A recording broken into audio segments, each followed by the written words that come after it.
All right, so the first piece of good news, the thermostat now reads 63.5. It's half a degree in the right direction. Thank you all for being here this evening. My name's Tim Boyd. I'm the Associate Head of School and Academic Dean, and I'm in charge of the Wilson Grant programs for the high school. Has anyone in here applied for or been on or had a child be on a Wilson Grant before? Few of you. Okay, so some of this information will be familiar. My main goal is to go over kind of the nuts and bolts of how the grants operate, both what different types of grants there are, what the application process is, and the deadlines and so on, and then to give a chance to ask questions that people might have about individual programs or just general questions about how they're structured. In particular, for those of you who may not know too much about what they are, I want to start just by showing you a short video of some of the boys who were on the grants this last year talking about the experience they had, and this will give you a sense of both how meaningful these programs can be and also the range of them that are available. So we'll just take a few minutes to watch that.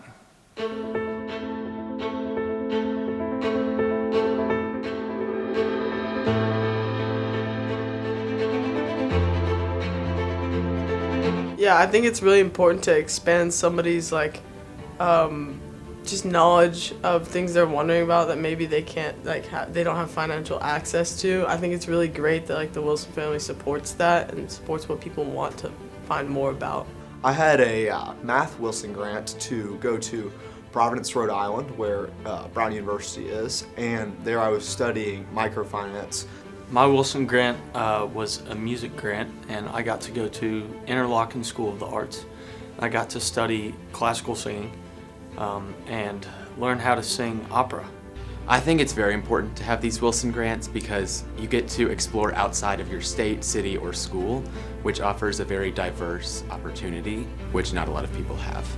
And then I was also on another grant to study psycholinguistics at Harvard. I think it's probably some of the most valuable experiences that I've had in my life. I think that I cannot understate the value of these trips. It's been life-changing for me to be able to go overseas and experience new cultures, as well as take classes in these fields that otherwise I would definitely not enter in high school and probably not even in college.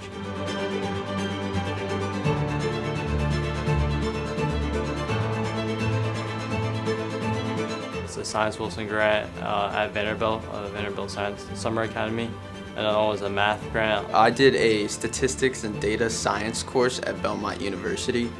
I took one to Georgetown University on a social justice academy, working with their Center for Social Justice. And then I also did the Wilson Cultural History trip. Wilson grants are an incredible privilege, and really something so amazing for such a low cost for us students is unmatched anywhere that I can think of, and it helps so many that are trying to find out where their passions are leading them. I went on the World War II trip.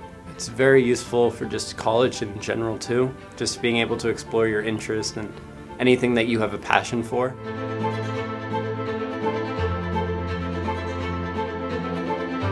And it was really a great way to see the places where all of these events that we've learned about in class happened, as well as to experience the cultures of London and France. So I was coding on the Raspberry Pi, and we were learning how to code. It was really fun. I remember my first time seeing the Van Gogh Starry Night in person, and it was just to be 5 feet away from it was actually spectacular, really. My Wilson grant was at Georgetown Medical Institute and learned from a bunch of doctors, a bunch of teachers there about medicine and their journey through med school. Wilson grants were definitely one of my main reasons for coming to Montgomery Bell Academy. Before the trip, I really wanted to live somewhere in America, just in general. And because of the trip, I want to now live somewhere else and be more multicultural. And so it just got me thinking about my career path for college and medical school and whether I want to pursue that in the future. So for Georgetown, what I've been able to do is take the information I've learned from the Wilson grant and actually apply it not only into our curriculum and our classes and discussions and school, but actually our clubs and activities. Yeah, I mean, without the Wilson grant and without the Wilson family, I would not know where my interests lie. it's definitely unique. I don't know any other schools that allow their kids to take these summer courses around the country and just learn these valuable skills that they will keep with them for the rest of their lives.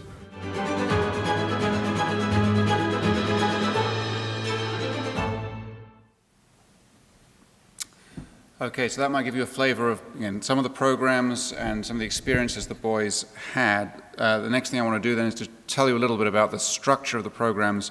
And actually, the first thing I want to do is a little counterintuitive, but point out the distinction and the relationship between the Wilson Grants and the international exchanges, because there are Wilson Grant trips that send the boys overseas to schools in foreign countries, which will feel very much like the structure of an exchange trip, but they are in fact two different programs. We always say the guide for the parents is if you send your child away in the summer and they come back alone, that was a Wilson Grant.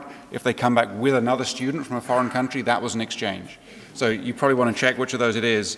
But they do kind of relate to each other, but just the distinction. So Wilson Grants are administered through my office and via the department chairs, and they are open to students in grades 7 through 11. So essentially any student who's going to return to MBA next year.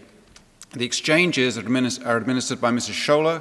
I also play a role in that, and then Dr. Daughtry does as well. These are 11th grade only, but the crucial thing, which I want to make sure especially juniors thinking of Wilson Grants understand, going on one does not prevent you going on the other.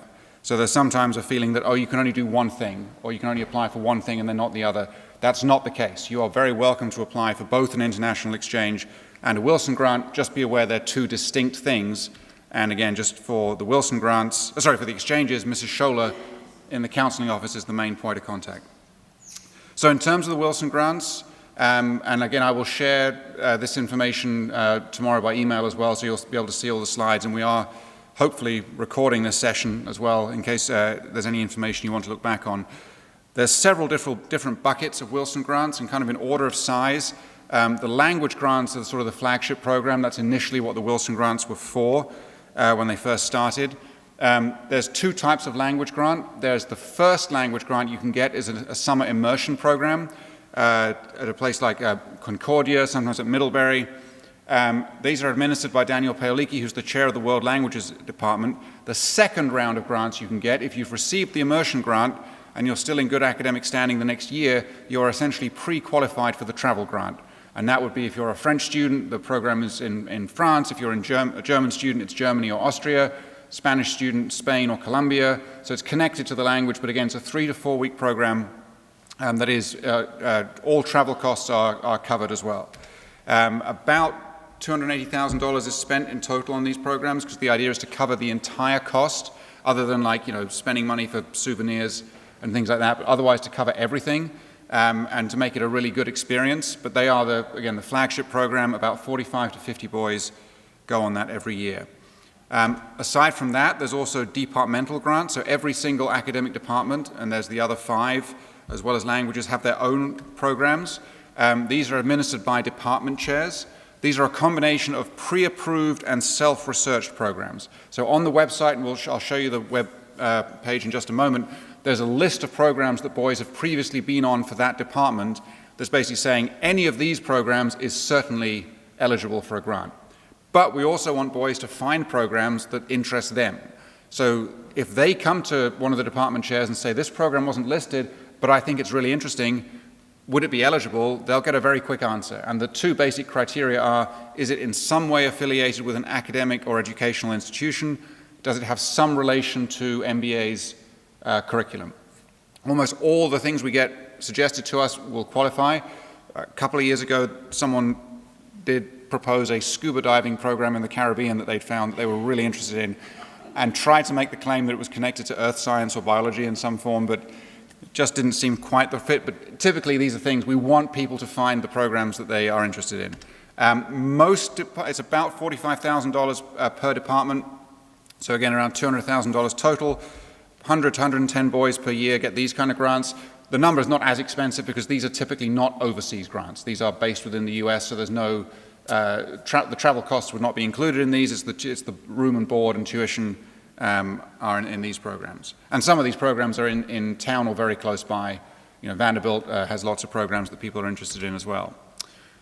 In terms of the bigger trips, there is a trip that's been going now for 5 years. 4 years, sorry, it's World War I and World War II themed.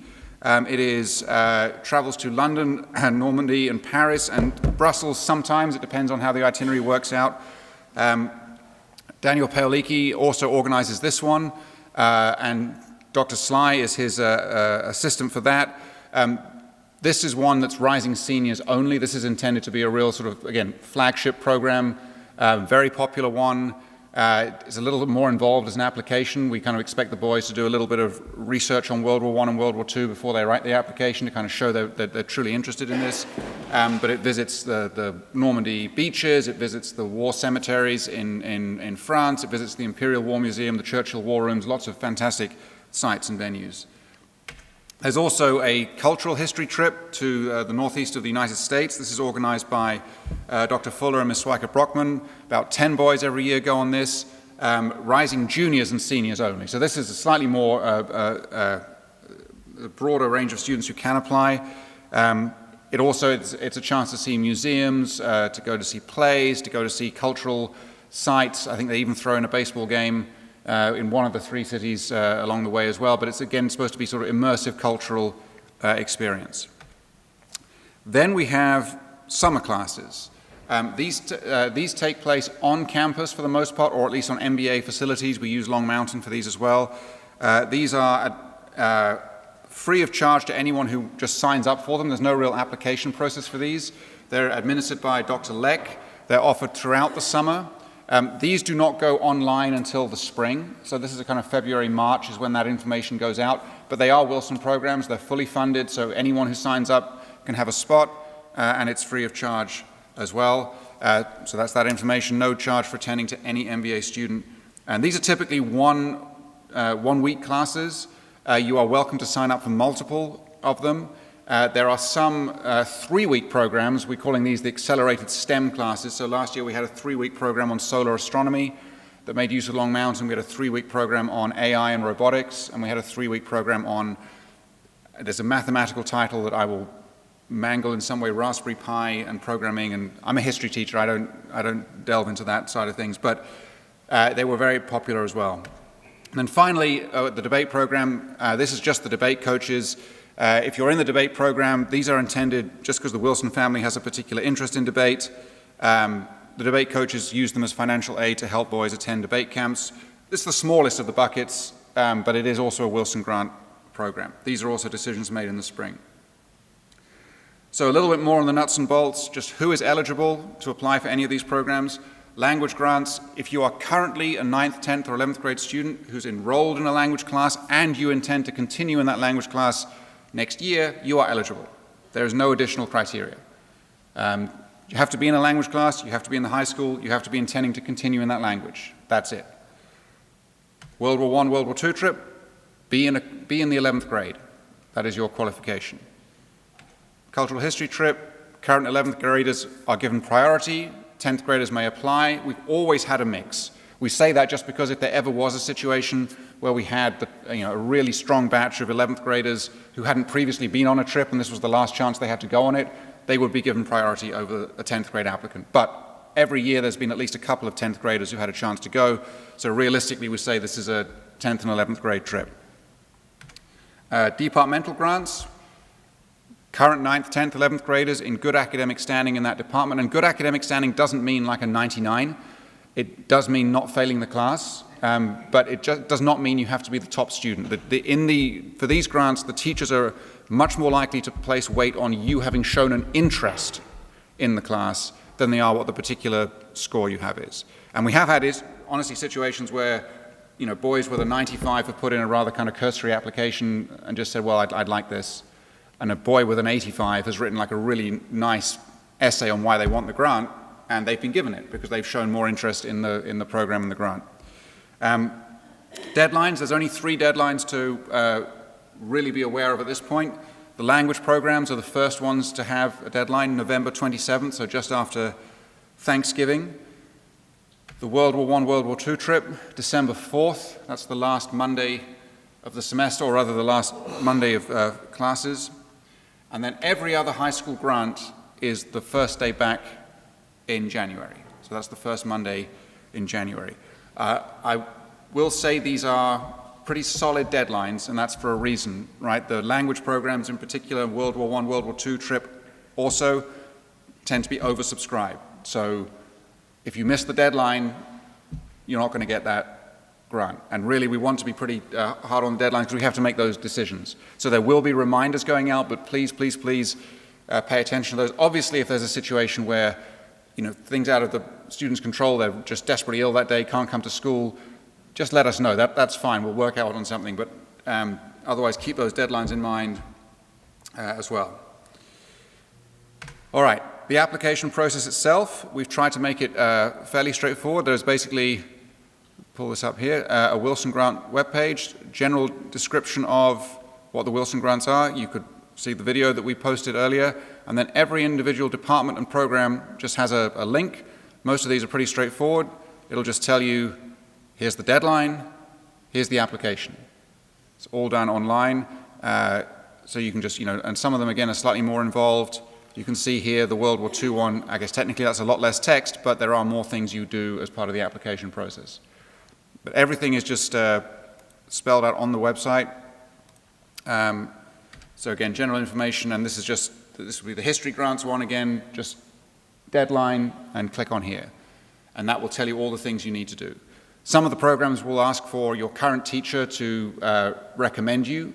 That is, for example, if that current teacher is not the one who's actually administering the program. So if it's the World War I, World War II trip, your current history teacher will be asked to submit something as well. If it's a language grant, that's less crucial because the teacher is the one who's going to be determining the grants. So they don't need to hear from themselves in order to decide if they're going to give you the grant or not. A couple of questions that come up a lot, and then again I will pause for the more general questions perhaps. Can you apply for more than one type of grant per year? Absolutely. And that's sometimes a very good idea because it may be that you are looking at the available programs and you're saying either, man, a language grant would be great, but if I don't get that, I want to make sure I at least apply for something else. And we want students to have that fallback. If you are putting in for a very competitive grant, especially if you're putting in for a competitive grant as a younger student, it's a good idea to apply for some other ones as well. You cannot generally accept 2 grants in the same year, but it's fairer to say you can't generally accept 2 substantial grants in the same year. So, for example, it's unlikely you'd be offered the language travel grant and the World War II grant, because those are both pretty substantial ones. If you were to come to us and say, hey, there's this $500 math program and this $1,000 history program I'm interested in, there's a strong chance if you're a good candidate, you might be considered for both of them. So we put that out there just to say, we're really saying, to the major programs, you're unlikely to get both, and that's not because you're being judged as good or bad in one area. It's more saying we want as many boys as possible to have a chance to experience one of these programs, so we want to share that out a little bit. You can propose your own course of study in the departmental grants. So World War I, World War II, the cultural history, the language grants, those are all preset programs. But the other departmental ones, history, science, math, arts, what have I left out? English. Those are all ones where you can propose your own departmental grants.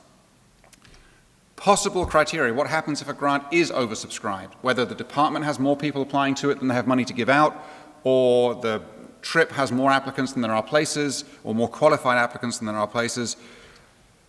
First consideration, has the student previously received a grant from that department? If they have, we're more likely to give it to someone who hasn't had one before. Again, favoring spreading these opportunities out as widely as possible. This is where the international exchange may come in. Again, it's perfectly possible to be on exchange and get a Wilson grant. If it came to a point where we're deciding between 2 equally qualified people, one of them has an international exchange and one of them doesn't, we're likely to go with the one who doesn't. Again, sharing the opportunities that we can offer. And then last one might be, is the student an upperclassman who hasn't previously received any kind of Wilson grant or international exchange? So here, if it was a case of there's a highly qualified freshman and a highly qualified junior applying for this grant and it's the last spot, hypothetically, that highly qualified junior is going to get it if they haven't had a grant before, because the logic will be the freshman has 2 more years to apply for things and we'll get chances to get them then. Last slide before I'll open it up for questions that you might have. Just to give you some sense of how the costs are awarded, For the World War I, World War II, cultural history, and language programs, the grants are all inclusive. Again, aside from like small scale spending money on the trip, they are all inclusive. For the departmental awards, they cover the cost of the program you're attending, but not the travel to get there. And just because typically there's a lot more boys receiving those awards, you've got, depending on how much money you're asking for, it may get kind of prorated somewhat. So to give you just a sense of what the scale is, typically if it's your only grant and it's up to $1,500 or so, that's going to be covered in full. If it's in the $1,500 to $2,500 range, likely to be covered to about 80 to 100%. If it's over $2,500, you're looking at 50 to 100%. And that again is just the idea that if we have a certain amount of money to give around, we'd rather give 10 boys $1,000 each than one boy $10,000. So the higher the amount on the departmental grants, it may get prorated a little bit. In terms of the grade level, so overall, rising seniors get the most grants, but that's partly because some of the programs, like the World War I, World War II program, cultural history program, and in most cases, the language travel program tends to be either a rising junior or a rising senior, just because you need to be at least in the second year of the language to get it. So the numbers skew that way, but if you're just looking at the departmental grants from last year, you can see this was pretty even. So 9th, 10th, 11th grade. So sometimes 9th graders might feel like I don't really have a shot, I'll just wait. I'll try again later, I don't know that I'll get it this year. And we wouldn't say, first of all, there's no harm in applying, and second of all, you really do have as good a chance as any other grade of getting one of the departmental grants. So please don't let that put you off. Okay, that largely covers the informational side from my standpoint. Are there further clarifications I can offer on anything that I've said, or are there questions that people have about individual programs or elements of the process? Yeah. What if you have a student in 2 languages? Same student in 2 languages. Thinking about applying for 2 different language grants. That is an interesting one. So hypothetically, that's possible. The real challenge there is more likely to be logistical because it's a 4-week program. He's already done it. Oh, he's done it. So it's the travel. Okay. So what are the 2 languages? Oh, Latin and German. Okay. So yeah, there it will kind of come down to just does the calendar work? Yeah. If the calendar works, he's certainly welcome to apply for 2 of them.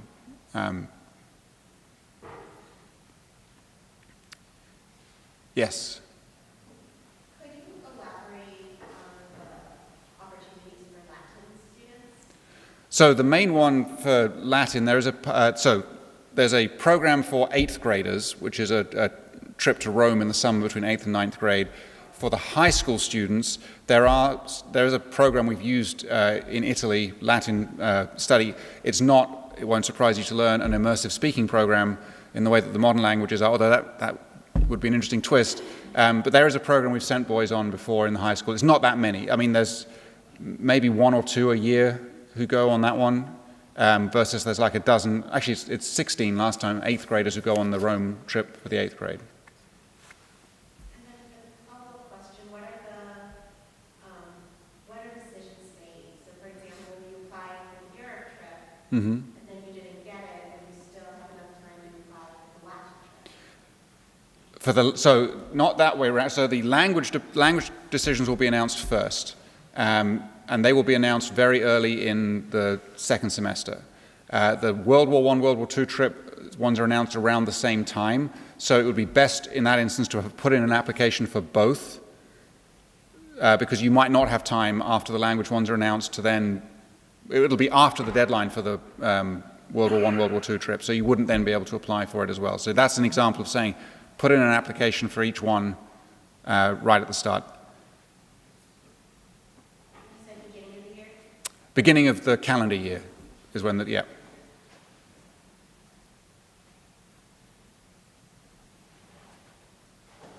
Yes. So those will all be announced by February 1st, and typically there can be a variation by a day here or there. The department chairs all want to make that announcement by February 1st. If they're ready to go by the 29th of January for that department, they will do it. But they will, the goal there is by that point they will know who's received language grants, who's received World War I, World War II grants, and cultural history grants, and they'll use that as part of their decision-making process as well. And I should say, the reason for announcing it in February is that's around about the time that a lot of these programs have application deadlines. And so we want people ideally to be able to know that they have the funding or how much funding they have from the school to attend these programs. We realize it's not always possible. There's a few that have application deadlines in January. And there, sometimes it's possible for a department chair to give like an indication in a situation like that, what the likely outcome is going to be, or maybe it doesn't involve a deposit, in which case, one can apply and then see what the outcome is as well. Yes? Just curious about how many for the Europe trip, there are about 15 spots, you said? Yes, actually, this year it's going to be at the lower end. It's going to be, I think, 12, somewhere between 12 and 15 spots. How many people apply roughly, and how competitive is it? So the largest pool we had when we took 2 trips, in the post-COVID year we did 2 trips because we opened it up to 2 grades as well, and there were 22 spots and there were 51 applicants. So that was pretty high. Last year when we took, I think, 18 boys, give or take 1, and there were about 30 to 35 applicants. So it's the most competitive of the programs.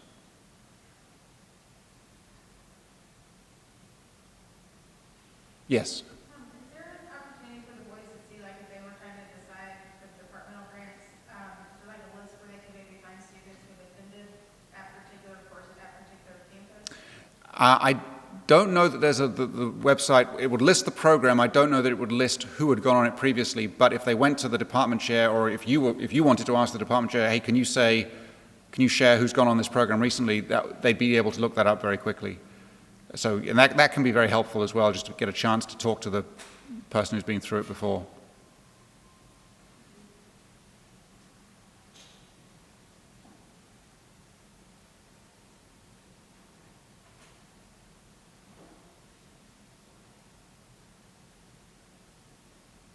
Any other questions I can help? This is not a one-shot deal either. If you get in the car and then realize there was a question, absolutely reach out. But anything else I can speak to this evening? This is amazing. It truly is.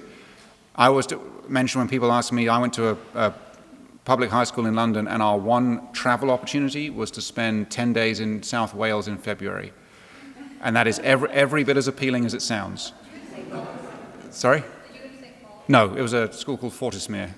I think they, for whatever reason, there's a monopoly on travel to there. So this range of things is just unbelievable compared to that. And that's also why, we want to make sure that everyone who has an interest in it pursues it, because I think people will be kicking themselves if they leave high school, would have been interested and just didn't take a shot at it.